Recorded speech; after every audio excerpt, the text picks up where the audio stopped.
So patuloy tayo sa ating ginagawang ampli. So gagamit tayo ng audio tracer para ma-detect natin kung hanggang saan lang yung tumutunog. Ayan, gumagano na siya. So hinaan lang natin. Naka-ground na rin tayo. Ayan, para sa ating audio tracer. So dito sa preamp may tunog siya.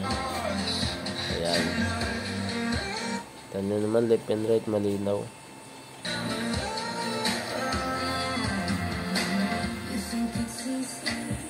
Okay. So pagdating dito sa output, wala. Ayan. So may problema talaga. Nakakabit na yung mga output transistor. So may problema talaga siya kasi wala siyang bias. Pahanapin pa natin kung saan siya may sira dyan. Ayan na. Okay yung sa preamp na eh. So tumutunog.